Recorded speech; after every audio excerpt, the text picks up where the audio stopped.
میرے عزیز، کیا آپ چاہتے ہیں کل کا جو آنے والا پل ہے وہ آپ کو آج ہی معلوم ہو جائے، یا آخر کار کل آپ کے ساتھ کیا ہونے والا ہے؟ کیا آپ جاننا چاہتے ہیں آپ کی تقدیر میں کیا ہے؟ کیا آپ جاننا چاہتے ہیں آپ کے اس فیصلے پر قدرت کیا اشارہ ہے؟ میرے عزیز، بات آپ کو سننے میں مذاق لگ رہی ہوگی، لیکن میرے عزیز، میں مذاق نہیں کر رہا ہوں۔ کیا آپ کو بھی سمجھ نہیں آ رہا آپ کا فیصلہ صحیح ہے یا غلط ہے؟ سوچئے، آج آپ اگر استخارہ کر لیتے ہیں تو آپ کی زندگی کس موڑ پر ہوتی؟ کیا آپ کو معلوم ہے استخارے کے لیے اللہ کا ڈائریکٹ جواب ہے؟ آپ کے دل میں جو کنفیوژن ہے اس کا اصلی راز صرف ایک رات میں کھل سکتا ہے۔ میرے عزیز، آپ کے ساتھ کل کیا ہونے والا ہے اس کا اشارہ صرف آج کی رات یا چند راتوں میں آپ کو معلوم ہو سکتا ہے۔ ہر فیصلہ بدل سکتا ہے اگر آپ نے استخارہ کی طاقت کو سمجھ لیا۔ میرے عزیز، راتوں کو سونے میں اپنی تقدیر دیکھ لیتے ہیں۔ کیا آپ بھی چاہتے ہیں آپ کی تقدیر رات کو معلوم ہو جائے؟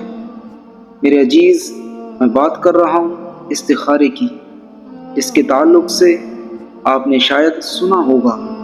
اس طرح استخارے کے بے شمار فائدے ہیں، آپ کو پہلے سے ہی معلوم ہو جائے گا۔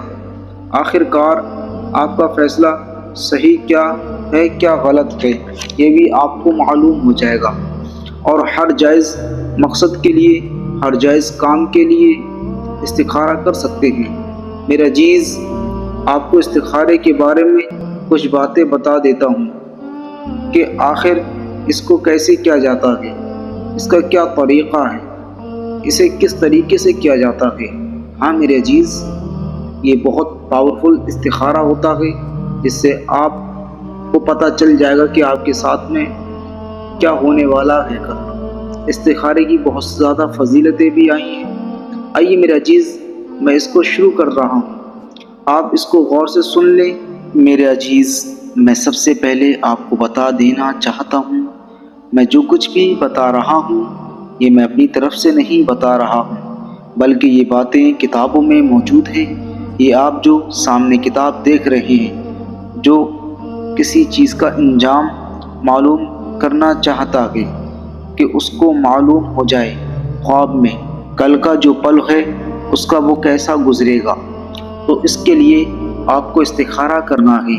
جو استخارے کا جو طریقہ ہے کتابوں میں بہت سارا ہے اور بہت کچھ پڑھنے کو بھی ہے، مگر میں جو آپ کو طریقہ بتاؤں گا یہ بہت آسان طریقہ ہے کہ رات کو وضو کر کے آپ صاف کپڑے پہنیں اور داہنی کروٹ پر لیٹ جائیں، یعنی آپ کو سیدھے ہاتھ کی جانب رخ کر کے لیٹ جانا ہے اور باوضو پاک صاف ہو کر لیٹنا ہے، اور خوشبو بھی لگا لینی ہے، اور آپ کا منہ کعبہ کی طرف ہو، یعنی آپ کا منہ کعبے کی جانب ہو۔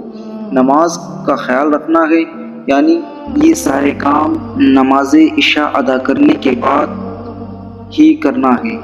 آپ کو سب سے پہلے 7 مرتبہ درود شریف کی تلاوت کرنا ہے، پھر آپ کو 7 مرتبہ سورہ شمس مبارک ہے اس کی تلاوت کیجیے، اور یہ سورہ مبارک آپ کو قرآن مقدس کے لاسٹ پارے یعنی 30ویں پارے کے اندر مل جائے گی، جو والشمس ہے۔ اس کی تلاوت کیجیے 7 مرتبہ، پھر اس کے بعد آپ کو تلاوت کرنا ہے واللیل کی 7 مرتبہ، اور سورہ 3 ہے تلاوت کرنا ہے 7 مرتبہ۔ یہ ساری صورتیں آپ کو قرآن مقدس کے لاسٹ والے پارے یعنی 30ویں پارے میں مل جائیں گی، اور پھر آپ کو سورہ اخلاص تلاوت کرنا ہے، اور پھر اس کے بعد آپ کو درود شریف کی تلاوت کرنا ہے۔ جتنی مرتبہ شروع میں کی تھی اتنی ہی مرتبہ لاسٹ میں بھی آپ کو کرنا ہے۔ رب کریم کی بارگاہ میں لو لگانا ہے، آپ کا جو بھی جائز ارادہ ہے، جو بھی آپ کا کام ہے اپنے ذہن میں رکھنا ہے، اور اپنے رب کی بارگاہ میں یوں عرض کرنا ہے، الہی میرا فلاں کام کا ارادہ ہے کہ یہ میرے لیے بہتر ہے یا نہیں ہے، اپنے فضل و کرم سے اس کا جواب عطا فرما کہ میں اس کام کے جو بھی اشارہ ہو اس کے اکارڈنگ فیصلہ لے پاؤں، فیصلہ کر پاؤں۔ اس طرح سے اپنے ذہن میں یہ بات رکھنا ہے، اپنے من ہی من میں اللہ پاک کی بارگاہ میں لو لگانا ہے، اور پھر جو یہ ہے کسی سے بات چیت نہیں کرنا، اور آپ کو اس طرح سے سو جانا ہے۔ انشاءاللہ عز و جل آپ ایسا کر رہے، ایسا لگاتار 7 دن کیجئے، انشاءاللہ تعالی 7 دنوں کے اندر ہی اندر آپ کو آپ کا فیصلہ کا انجام معلوم ہو جائے گا۔ یہ فیصلہ آپ کا کیسا ہے، اگر بہتر ہے تو آپ اس چیز کو کیجئے، اور اگر صحیح نہیں ہے تو آپ کو جیسا استخارہ ہو اس کے اکارڈنگ کرنا ہے۔ میرے عزیز، یہ سب سے آسان طریقہ ہے استخارے کا۔ کتابوں میں اور بھی طریقے سے آیا ہے، مگر اس میں بہت کچھ پڑھنے کے لیے ہے۔ میرے عزیز، جیسا بھی آپ کا فیصلہ ہو استخارے کا، ویسے ہی اس کے اکارڈنگ آپ کو کام کرنا ہے، اور یہ فی الحال جائز مقصد کے لیے ہے، حرام کاموں کے لیے نہیں ہے۔ میرے عزیز، آپ کو چاہیے اسے استخارہ کریں اور کل کے پل کو جانیں۔ السلام علیکم ورحمۃ اللہ وبرکاتہ۔